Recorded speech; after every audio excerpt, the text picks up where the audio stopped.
Hello, listeners. Welcome back to the Teachers Talk Money podcast. I'm so grateful that you're back here with me this week, and I'm so excited for you to hear this week's interview. Today, I'm interviewing Daphne from the Teacher Career Coach podcast and Instagram page and website. Daphne is such an invaluable resource, in my opinion, and I just love everything that she has to offer. So in today's conversation, we are going to talk about Daphne's story leaving teaching. We talk about how to calculate your true hourly rate based on the number of hours you are working. We talk about financially preparing for a career change. We talk about Daphne's experience making money on Teachers Pay Teachers. We talk about the steps that a burnt out teacher can take to make teaching really a sustainable career for them, as well as the transferable skills that we have as teachers and the most common careers that former teachers go into. And at the end, we get into the trials and triumphs of starting a business as well. So I really just think that this conversation is going to have so much value for anybody listening because we talk about so many topics. It is quite a long episode today, so buckle in, but I think it is honestly one of my favorite conversations I've had on the podcast so far this year. So I truly hope you enjoy it. Because it is such a long episode, I'm not going to record an outro, so I'm just going to say off the bat that if you're interested in any of the resources that we talk about on today's episode, you can find all of them at teachercareercoach.com/teacherstalkmoney. So without further ado, we'll get into it. Please enjoy this awesome conversation that I had the pleasure of having with Daphne Williams of the Teacher Career Coach. Hey, Daphne, welcome to the Teachers Talk Money podcast.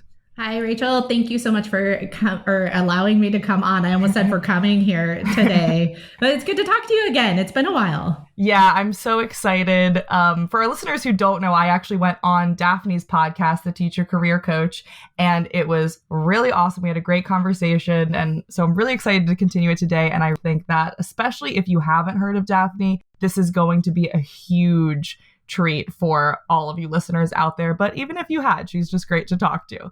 So let's start and just get into it. I am interested in your story about leaving teaching, why you decided to leave teaching, and then eventually why you decided to start the Teacher Career Coach brand. Yeah, so I could go on for hours about this. I personally went into teaching because I wanted to do something intrinsically motivating, something that helped my community, and it felt like teaching was a perfect fit for me. And the first few years that I was teaching, I felt really burnt out, stressed out, overwhelmed. Something with it just didn't really feel, I didn't feel like myself, but I just kept chalking it up to new teacher jitters. Mm-hmm. And I ended up transitioning into a new district and moved to a completely new city. And I thought, this is going to be it. This is the change that I needed. It was a totally different demographic of students, and it was a very toxic work environment. And I ended up really, mentally and emotionally breaking down that year. Found myself in the hospital a lot for stress-related illnesses. And at the very end of the year, I just realized I had to find something else. I decided I didn't want to go into teaching for the next year. It was just too much for me, too overwhelming. And so I just quickly kept looking, other jobs for teachers, kept Googling it over and over again. This was about 4 or 5 years ago. And nothing was coming up. I couldn't find any resources. Everybody I talked to was just saying, no, you can't leave. You're too good of a teacher. Yep. What about the kids? I struggled with that whole dynamic, but I eventually found a really great job with a very well-known education company. And it was an educational consulting position, but it was full-time, just doing professional development, corporate training kind of, but free professional development for teachers on implementing this technology into their classrooms. It was a dream job for me. And something that I noticed after I started doing it is when I was speaking at national conferences, when I was changing my LinkedIn to having this new position, all of my all my old teacher coworkers and teachers in my conferences would come up afterwards and kind of whisper, how did you do it? I realized that there wasn't a support system for anybody who was thinking of transitioning. There didn't feel like there was like a natural career trajectory to find roles that you're already experienced to do. And there was so much stigma about actually leaving and finding a new career. And I wanted to change all of that, which is why I started doing the teacher career coach, which is, an Instagram and a podcast, and then just resources to help others find careers. Yeah, I love that so much. I found you in 2020 when a lot of my colleagues, even some who are some of the most passionate teachers I know, were considering leaving or just sort of like wondering if it was an option, because it was a terrible year for everybody. And then it kind of, I think, highlighted all of the other terrible things that had kind of been just sort of reaching that boiling point up until then. And even I, as somebody who plans to stay in the classroom for quite some time, it was still just nice to know that I had other options, and nice to think about, okay, how can I really make this sustainable? What are the things that are actually in my control? Because there's so much that's out of our control as teachers in terms of just like the expectations that are put on us each and every year. That's really interesting. And I want to just touch on that for 1 second, because I do not want a mass exodus of teachers to leave. No, nobody does. Just because there are other options. But what I do want is I want every teacher to know that they can have a plan B in their back pocket in the same way that every other career path does. Yep. And right now, I feel like teachers are taken advantage of, and they're kind of pushed to their absolute limits because, there's systematic problems. But people have always kind of banked on the idea of they don't know where else to go. Yep. Their skills may not translate, which is absolutely false. Yep. But they won't leave because of the kids. And so having a plan B it's just a safety measure of knowing what your options are and knowing that there are other places that you can go should this not work out for you. Yeah, and breaking that taboo for those teachers who are extremely unhappy, have been for a long time, and really shouldn't be in the classroom for themselves and their own mental health, but also because, even if they're a skilled teacher, they're not going to be adding the same value as a teacher who isn't at that breaking point. And so it's just the best option for teachers in a lot of positions. So let's talk about teacher pay. So we all know teachers aren't paid enough, obviously, because we do a lot of unpaid labor outside of the duty day. And I kind of phrase that like it's our choice. It absolutely is an expectation that's put on us. And I'm interested in this because you came up with a really interesting formula for figuring out how much you are really getting paid as a teacher per hour. So could you take our listeners through those steps? So this is something that I struggled with when I left the classroom and was looking for new careers. I started to look at salaries, and I would see salaries that were either the same on my teacher salary, or even, let's just say hypothetically, a salary that was $3,000, $4,000 less than what I was making as a teacher. And what I really had to sit down and think was how many hours per week I worked as a teacher. And on average, I would say it was like 60, 65. That last school district had some very extreme expectations. But then on top of that, I had put in some not very efficient, practices as a teacher as well. So I was to blame for some of that, and I've gotten better and better. This is something that it's actually modeled for business owners, and that's where I really learned it after I was kind of studying becoming a business owner and implementing, like having a team underneath me. But you have to calculate how much you are worth per hour. And that way you can see, is what I'm doing worth outsourcing for someone who would be paid a little bit less. But basically the formula is how many hours per week you're working times how many weeks, you're working per year. And for that, teachers always try and think, okay, how many is it right now? Is it like, I can't think if it's 38 or something like that. Yeah, I think mine is like 40, 41, around there. But Are you counting summer planning hours, summer PDs that you're doing? So make sure that you keep in mind, if you feel like you are working during Thanksgiving, how many hours you're working during Thanksgiving, all of those types of hours, and you add it all the way up and divide it by your salary. So after you've put together how many hours you would work total for that year, you divide it by you divide it by your salary. Sorry, it's a little early, so maybe I'm not explaining the math problem that well. It's better if I have a pen and paper. And then you'll figure out how much your hourly pay is. Now, multiply that hourly pay number by 40, like an average 40 hour per week, and then multiply that by 52. That is what your salary would be at a regular 9 to 5 type of job with that hourly pay. And what you want to do is you want to work less hours. That's, that's the ultimate goal. If you find yourself that you're only making $20, $22 per hour, what can you be doing to get that higher? What can you take off of your plate to make a little bit more income? And this is also something that if people are looking at salaries outside of the classroom and they see something that, okay, maybe it's a $3,000 pay cut, but if that's actually working less hours per week, it might equal being a higher hourly pay. Or you can supplement your income very easily if you gain 15 hours per week back. Let's just say you start tutoring or you create a side hustle. You can really easily bring in that money and then some. And that's kind of what I ended up doing in my own path as well. Yeah, this is something I feel like when I started Teachers Talk Money, my main sort of activism or thing structurally that I was looking to change was let's pay teachers more. And I absolutely still believe we should do that.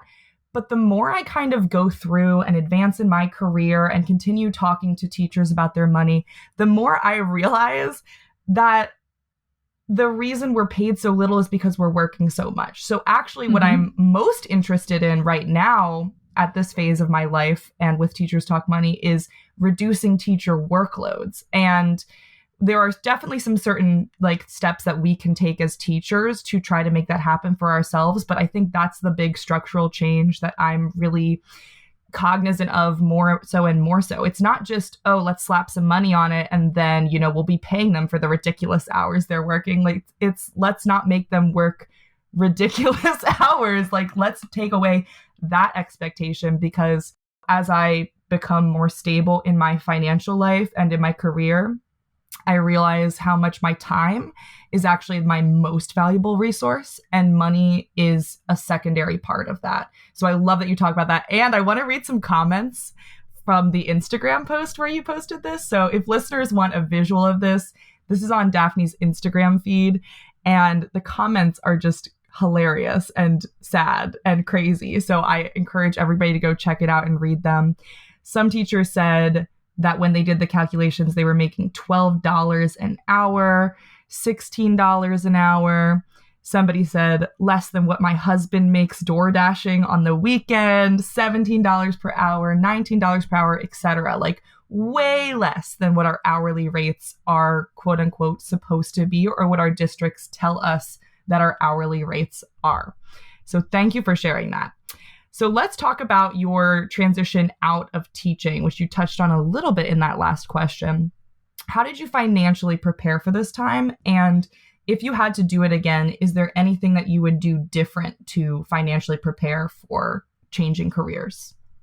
I lucked out where I was still on my teacher salary when I found this position, but I was at the very end. I think I finally landed this position. I started applying in April or May for new roles. And then at the very end of June, I found this role. This role is a full-time position, but it was an independent contractor position, which means that my retirement, health benefits, that's all up to me. And this is something that many teachers really struggle with when I'm talking to them about transitioning into new roles. This is a really hard concept for many to grasp because it feels like this would be a step backwards. For me, it was the perfect position, but I did have to prepare myself financially. How am I going to create my own retirement?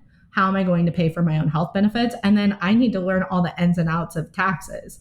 Independent contractor positions are awesome in some ways where you don't have a boss. You are your own boss. There are a lot of legalities with the contract rights on, they can't set clear hours for you. You are just performing a duty and able to showcase your duty. And that freedom and flexibility is something I don't ever want to give up, but it's not for everybody.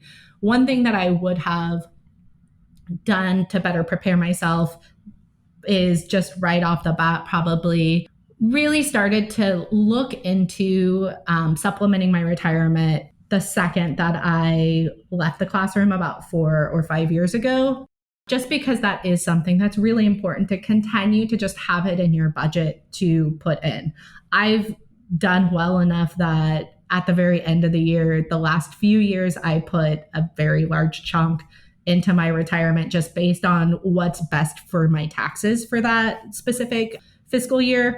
But the first year or so, I know that I only put, I don't know, like 1,000 or 2,000 in my retirement. And I'm beating myself up just because I know that that could have continued to grow interest. And I just wish I would have been a little bit more proactive then.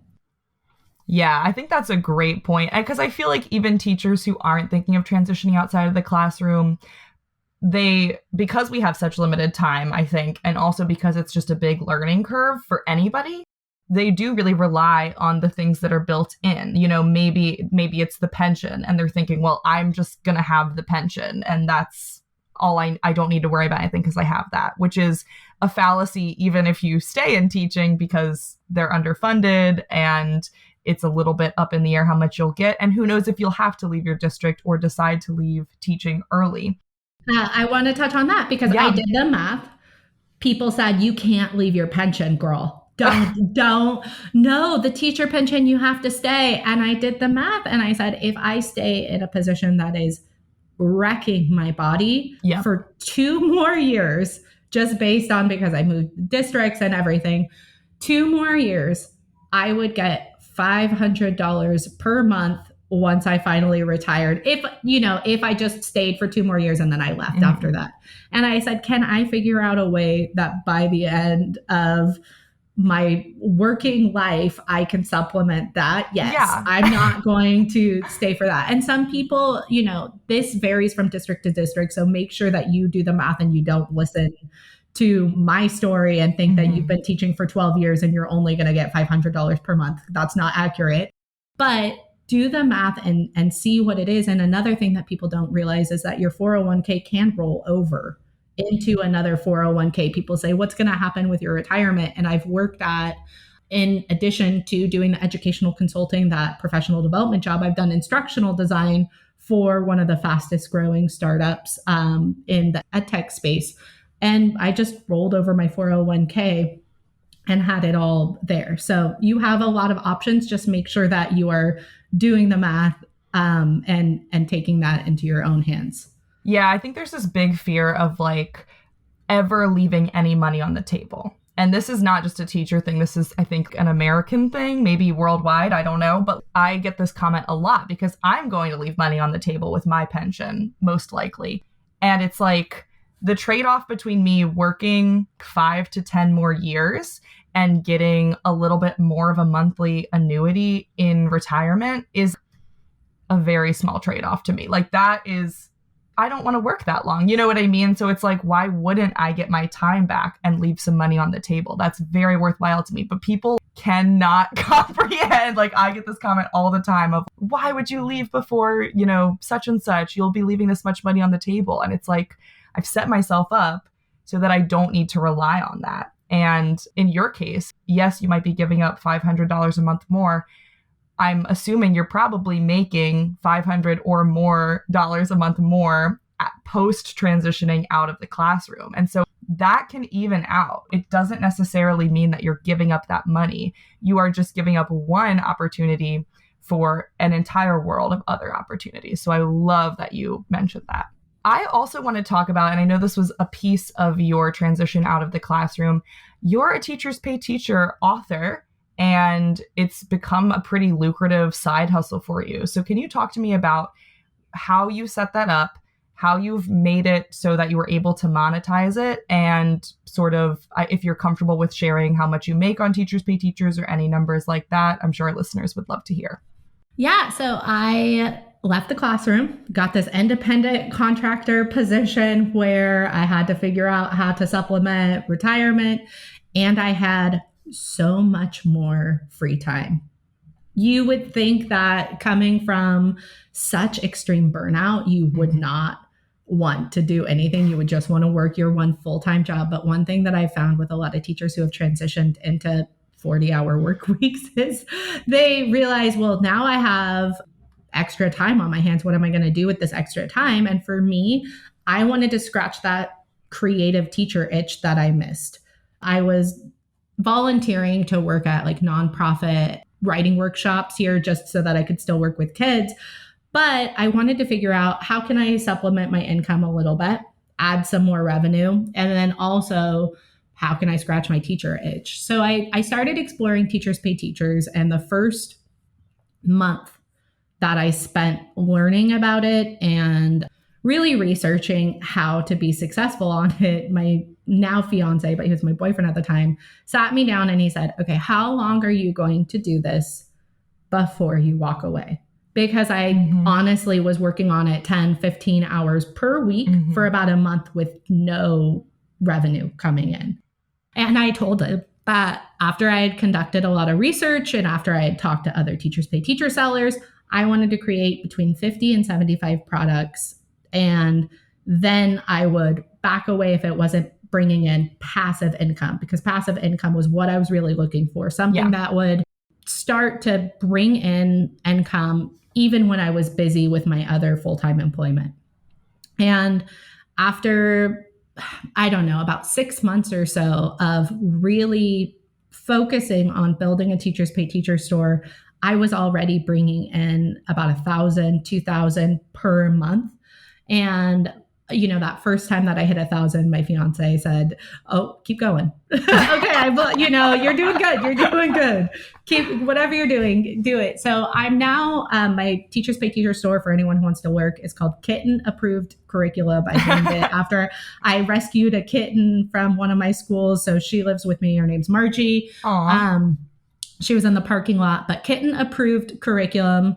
It has about 275 products in it now. I spent a good 2 years of just hardcore focusing on it. And now it brings in between $2,000 and $5,000 on a monthly basis without me. I have not touched it for the last 2 years, with the exception of sometimes I change titles. Sometimes I update a resource if somebody flags an error in it. But for the most part, it is just truly passive income. I just really wanted to share that first part of the story because I think that that's the most important thing for teachers to understand. You will not quit your job for this. Please do not quit your job for this. This is not an overnight thing. It takes a lot of work, but that's truly what passive income is putting in a lot of work and effort up front so that you can start to earn income when you're too busy. Yeah, I definitely think of that in terms of starting a business too. Like a lot of teachers, I think, or all people really are like, oh, I'm going to start my own business, be my own boss, and I'm going to make all of this income without effort. When in reality, it's like a lot of concerted effort, especially up front. And then you can start scaling back or hiring somebody to do some of the work for you. You need to have the dedication and the focus and commitment, and then that can pay out in the future and actually become something that's truly passive versus just like quote unquote passive on paper, but actually you're working a lot of hours for it. So I love that story. So you also talk a lot about making teaching sustainable. You don't just talk about leaving the classroom because, I mean, especially if that's like your first step, you're probably not taking the steps to really try to make it work for you first and then leave as a last resort, really. And I like that you do that before encouraging teachers to transition. So what are some of the steps that burnt out teachers who follow you have taken to successfully make teaching more sustainable? That is a really, really great question. Lots of different directions I can go here with that. I want to just first start and touch on like my whole philosophy of this is I don't want anyone to think that a career transition is going to be the easy way out either, because it takes a lot of grit. You're going to suffer some imposter syndrome. It is not going to be as easy as sending out 5 applications and getting your foot in the door. And you put in a lot of effort into this being your career path. So let's make sure that you are, I don't want to say confident, because you're never going to be 100% confident with making a career transition. You're always going to second guess your decision.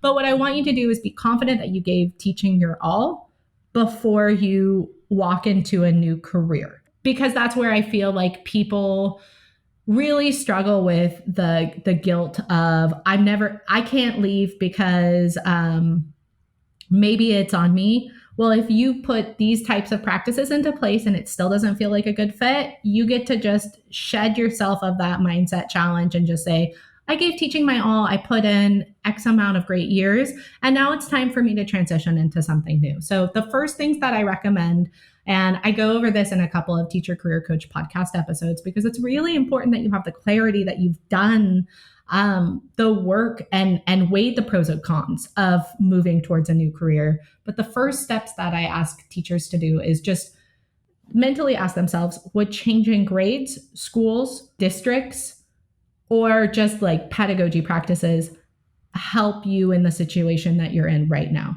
And if you've never changed grade levels, let's just talk about that, dive into that. If right now classroom management and the kids are kind of getting on your nerves, let's talk about, a 3rd grade teacher and a junior high teacher have completely different challenges, but some teachers mesh better with one demographic. Grades also happen if you don't feel like you're supported by your team members, or you're kind of that odd person out. They're not collaborating well with you. Maybe you're feeling like you don't have that sense of team that you really would like with your grade level team. So that would be something, if you love your admin, if you love your school, but something doesn't feel right with the classroom management and maybe the team that you're working on, talk to your admin and say, potentially, can I change grades next year? And see if that one small change, that 1 year helps. When it comes to schools or districts, it might be you just really don't mesh with your admin. You have a toxic administration. And for me, I changed 2 districts and both of them did not solve my problems. And so I said, okay, well, I gave it my all. And then the very last would be thinking of like your own practices, what you can do to take things off of your plate. And the very first thing that I did not develop any of these teaching methods because I was a hot mess.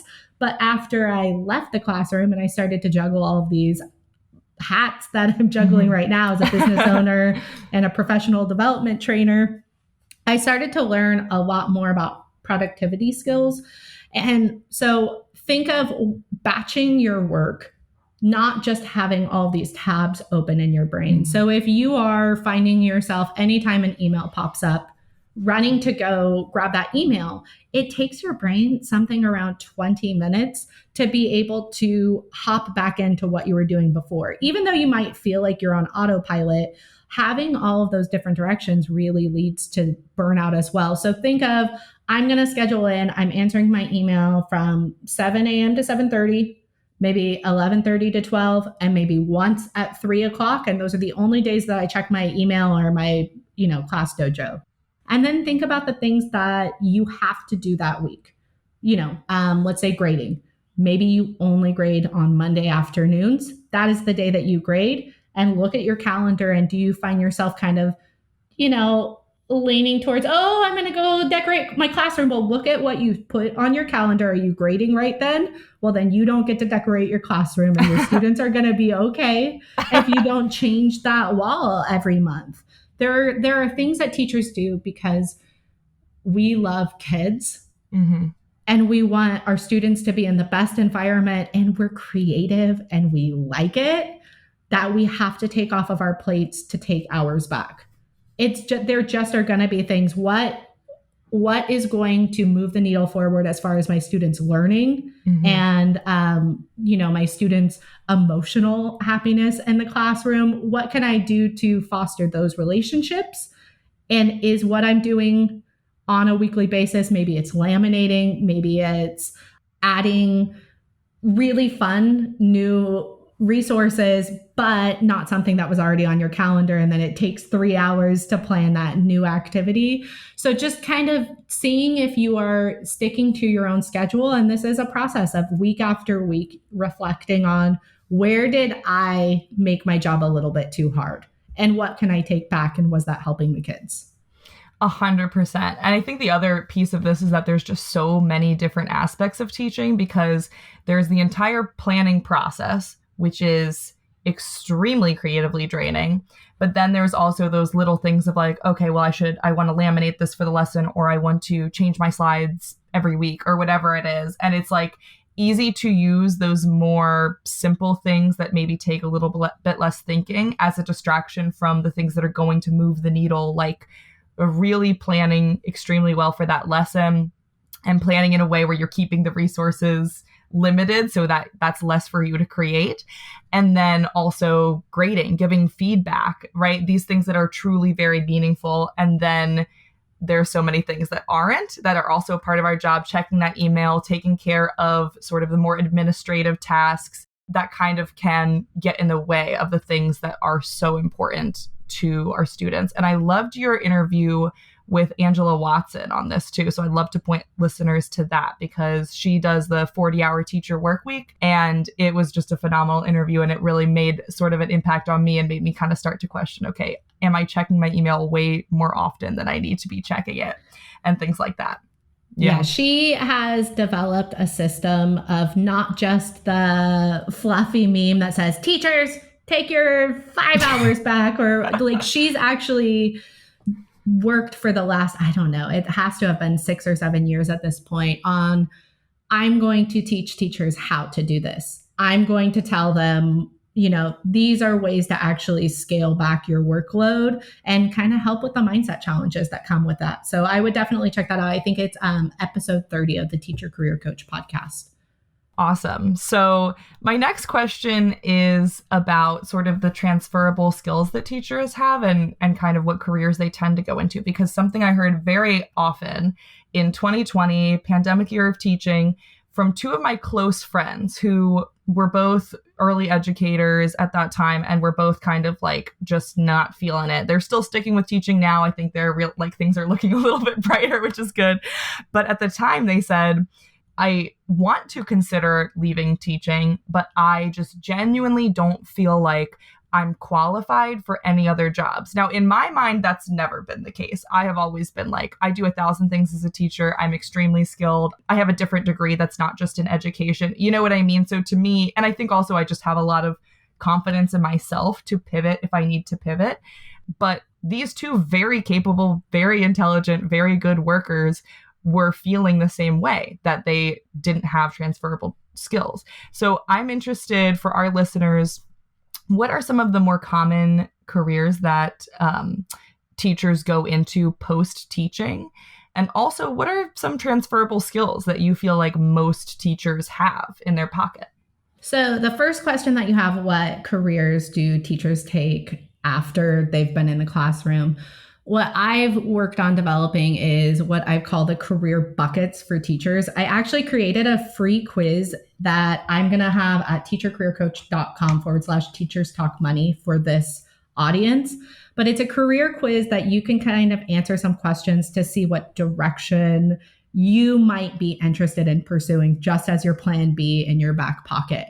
And the 3 buckets that I've discovered are working kind of within education with kids. So let's think about, if you are a teacher who just wants a change, but you love the interactions with students, those might be roles like museum education directors. It might be roles managing at a child daycare facility. So not an entry level, just being the facilitator, but actually managing and leading those who are doing that. Anytime you as a teacher took a student on a field trip, those places have learning directors. They have someone writing their curriculum.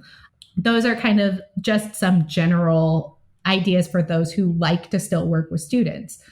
Most teachers that work with me end up going into the next two directions, which is within an education company. So that's still using your understanding of pedagogy, your love for education, but in a new capacity, whether it's customer success or customer support, which are kind of two different things. Sales, there are professional development trainers, there are instructional designers, there are people in marketing that are former teachers. And then there are people kind of all over, product managers, and they come in with this understanding of education because they understand how their clients work. And the clients are the customers, are teachers and school districts. So it's really beneficial to get your foot in the door in the same industry that you are already in, but in a completely new role. So you get to learn these new skills. Maybe it's content writing, maybe it's search engine optimization, maybe it's just sales enablement. There's something called an implementation manager at a lot of companies. And that implementation specialist or implementation manager basically walks a new customer through step-by-step how to use something. So that's very similar to teaching. You're just saying, this is when you would use this, and this is how you use it. You click here, and just helping your customers be able to use this product or solution. And then the very last career bucket has nothing to do with education, but these are the roles that are easier for teachers to leverage their experience. And that would be instructional design roles, corporate trainer roles, learning and development roles. And one thing that might be off everybody's radar is office manager positions, because you're a team leader, you are data driven, you are organized. I'm sure you can juggle all these plates at the exact same time. So office manager positions are also roles that I see a lot of teachers fall into. The transferable skills, we kind of touched them as we went through there, but you are good at chunking complex information and breaking it down into smaller bite-sized pieces. You probably this last year learned a lot of technology skills that you might not be giving yourself credit for, but you've created e-learning resources. You've probably created learning guides. If you've ever trained other teachers, you've done what's called the train the trainer model, which is something that's really beneficial in a lot of roles. The most important thing to really look at is when you're looking at job descriptions, breaking down each of those things to see if you actually have the transferable skills that the job description itself is asking for. So many teachers kind of go in and they just make this blanket resume that just says, oh, I taught students and I did this. But if you're going into an office manager role that really is just talking about, it just needs you to be really organized and data driven and potentially manage all these files, break down in their own terminology everything you did with IEPs and student records, and don't focus as much on training students or writing curriculum if that's not relevant to that role. So your transferable skills are all over the place and you've done so many things, but you have to be able to articulate it and you have to be able to understand what that role is actually asking you to do. And that's where I've really, the last few years, I've worked with a career coach who actually works on my team. She has 10 plus years in human resources, resume writing experience. She's worked with Fortune 500 companies and she has 0 teaching experience. And we teamed up because I did not have the experience from the hiring manager's front or the resume writing front. I wanted to make sure I crossed all my T's and dotted all of my I's. So it's very hard to pack all of that information into a 10-minute answer. Totally. Hopefully I went through most of that though. Yeah, and we can definitely point listeners to, because you had an episode of your podcast where you interviewed, I think, the team member that you were describing who works with resumes and stuff. That was really awesome to listen to. So yeah, I think what I'm now interested in, just for our last question as we wrap up here, is just sort of your transition into being a business owner. So I'm interested in sort of what you have struggled with in parts of this journey and also what things have really surprised you in a good way. So what have been some of the trials of owning a business and starting a business and some of the triumphs of that? So, two different things that I struggle with as a business owner. First would be productivity and time management, which is something that I'm constantly growing and learning about. So, listening to really great audiobooks on it that have really helped me implement better practices. But the second thing is what I really want to talk about. And for anybody listening, they're probably thinking, oh, teachers pay teachers business, get an approved curriculum. This is really focused on teacher career coach is a business. And that feels yucky to say. And I actually just had a podcast episode with someone who does business he focuses on business education, and he had a really great quote about this where he said businesses are like magic. You have a mission and you have to make that mission come to fruition in some way from nothing. Mm-hmm. So teacher career coach in itself, the Instagram, the podcast, all of that is a business. And that is what I struggle with, because as a teacher, we are told that charging for our time or our money is yucky and it's greedy. And we're supposed to always volunteer and give things away. So I have a premium course. It's the Teacher Career Coach course. You can find it at teachercareercoach.com/teachers talk money. All of that information is going to be on that same page. But the Teacher Career Coach course has all my resume writing templates. It has video modules walking you through all the steps. And it is a very fair price for something that helps so many teachers actually transition, even negotiating their salaries and new positions. But it's hard for me to charge. Yeah. That is something that has always been difficult for me. But in order to, as a business owner, create a sustainable business, you have to have team members that are dedicated. You have to have experts. The reason why I'm able to pay that person with 10 years experience is because there is revenue that's coming in, and that's what I'm able to give back to the community. And that has been the biggest challenge for me, is kind of pushing past the noise, because there has been one or two people who have said, oh, I'm going to do what you do for free. And I'm like, okay, well, that is 100% your, that's something that, if that is your passion to answer DMs for free for the rest of your life, or someday say, I'm sorry, I can't help you anymore, that is your thing. But for me, I am building something that I am employing people who have a mission to help teachers in this capacity.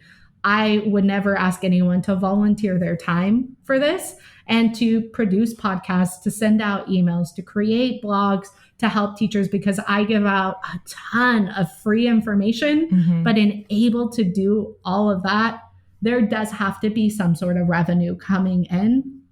So me being able to see how to bring in revenue without feeling like I am taking advantage of a community that I love and support has been the biggest challenge to me as a business owner. But it's something that's really important for anybody who's out there who's thinking of even going into the corporate world, working at an education company. It's something you will have to wrap your brain around, is if you have a great mission, there is going to be a cost associated with it to make sure that you're able to bring in the quality.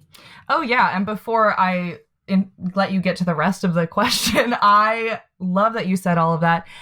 And not only does it matter so that you can employ people to create these resources, and also I think that's awesome, you're creating jobs. There's nothing wrong with running a small business, but also if you want to get that product and that value out to the highest number of people, you need to have money in order to do that. So it's not selfish to be like, I need to be paid for these things, because A, we should be paid for our labor. I know teachers are used to being martyrs, but let's cut that crap right now, because we should be paid more for our labor in education, and we deserve to be paid for our labor outside of that as well. But also, if we really believe in this mission, for me, it would be getting financial education to teachers. And for you, it's helping teachers make their careers more sustainable or eventually transition outside of the classroom. To get that message out, it takes money. And I think that that's what people don't realize too, is that it's also important to actually create the most amount of value to have profit. Yeah, I 100% agree. Yeah. So are there other struggles you wanted to share with that, or strengths or kind of triumphs that you've had along the way? The last thing that I've been struggling with is being a leader because I started this as a total solo entrepreneur. I created the course entirely on my own, but I quickly realized for anybody who I was supporting, I needed to bring in someone with more experience. So the very first person that I actually brought in was that resume writer that we talked about, the HR specialist that has so many years of experience. So she's been such a great asset for me to have at the company. But since then, I've hired former teachers who are copywriters. I've hired former teachers who are now our customer success and customer support team. And being able to lead them with clarity is something that I did not anticipate as a business owner. I never thought that we would start to scale. And this is the year of scaling. And we have some sneaky behind the scenes large projects coming up right now that I'm terrified to say, but maybe I'll tell you. When is this airing? This is airing in September or October. Okay, so knock on wood, it's built out by then. But one of the things that revenue has to create, or revenue has helped us create, is we are working, and it has been a labor of love, on creating a recruiting and staffing agency, not under Teacher Career Coach's name, but specifically to help match up teachers who are looking for new careers. It's going to be called Qualified Team Solutions, registered for all of the taxes and legalities and everything like that. But basically, we wanted to create a solution of, if the education companies, or if the companies are having a struggle of seeing how former teachers are a good fit, how do we help them see that? What skills can we help train teachers on to make them a better fit? And how do we do the legwork of continuing to find the companies that are open to these possibilities and match them up? And the only way to do that is, revenue. But I did not want to put that on the teacher's back. So that is something that we've been building out. And hopefully by the time that this airs, we are much closer to launch for that. But that has been something that my team has been building. And the project management piece and the leadership piece is something that I'm continuing to learn. But luckily, I have the most supportive, best team in the entire world, and I could not do it without them. That is so amazing. And I'm so excited for that product to be available for teachers. Do you have a couple more minutes to talk about some of the triumphs that have come out of being a business owner for you? For me, it's, if you look at my Instagram or if you listen to the podcast, it's just knowing that we're impacting people's lives and helping them understand that this is something that they are able to do if they want to put the work in. They can change their lives if they are unhappy right now, one way or the other, whether they're inside the classroom or outside the classroom. And getting direct messages that just constantly say, I did not think that this was a possibility for me. I thought it was for everybody else. 6 months later, here we are, and I'm a project manager. Or 6 months later, here we are, and I'm an instructional designer, and it's thanks to you. That's what keeps me going. I know it sounds so cheesy. I sound like Richard Branson right now. But it's true. I mean, the triumph is that I am actually impacting people's lives. And there are days that I tear up and I tell my fiance, I don't understand why these people are thanking me. And he's like, because you built all these resources that walked them through all the steps. And it's hard for us to wrap our brain around it, but we are doing what we sought out to do. There are a small percentage of teachers that are unhappy, and they went into it with a really good heart, and they need to find a new direction so that they can get back to where they were and being happy and taking care of themselves. And that's the biggest win for me, honestly, is just being able to see all the impact that we've had. Yeah, well, your fiance is exactly right. I just feel like all of your work is so necessary right now. It's so impactful. It is so timely with how so many teachers are feeling. And I love that it breaks a taboo. I love breaking a taboo. I talk about money all the time. And so I like that it kind of gets rid of that shame aspect and shows people what is possible. And I'm sorry, but I just have to plug your course. I haven't used it or anything, but if I were to leave the teaching profession and try to transition into another career, I would no doubt be purchasing your course and using that as a template, because it just seems so entirely valuable for each and every step of that process with resume writing, interviewing, negotiating, and all of that stuff. So if any teachers listening are interested in transitioning outside the classroom, I highly, highly, highly recommend at least starting to look at some of Daphne's resources and using some of her freebies and stuff. But I can personally say that I would 100% be purchasing her course if I were in that position.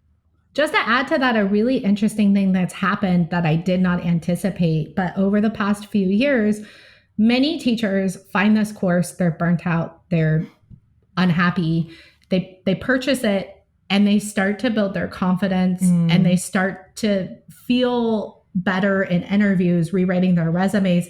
And they've used it to leverage themselves within their district for new roles, or also used it for, you know what, I am going to go to a different school or grade level, but they've used these resources to help them even make that step. And then they still have that plan B in their back pocket. So as I'm now at this new grade level, or you don't have to apply with a grade level, but I'm now at this new school or this new district, but I also know what roles I would be pinpointing, what skills I'm building in order to, if I wanted to make a long-term plan to leave. So that's one effect of the course that I did not see happening.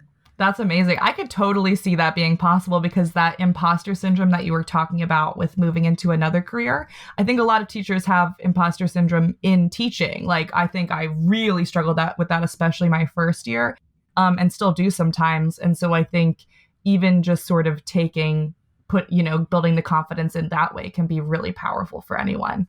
Well, thank you so much for coming on the podcast, Daphne. This is a really exciting interview, and I can't wait to continue talking with you. And I can't wait for our listeners to hear this, because I think that in so many ways, it opens up a world of possibility, even just by breaking the stigma around it. So I just want to say thank you for all of the amazing work that you do, and hopefully we'll get to chat again soon. Awesome. Thank you so much, Rachel. I really appreciate what you've been doing. I listen to this podcast a lot also. So I'm just constantly impressed by you and the value that you are bringing to teachers. And I just appreciate you having me on. So thank you so much. Thank you.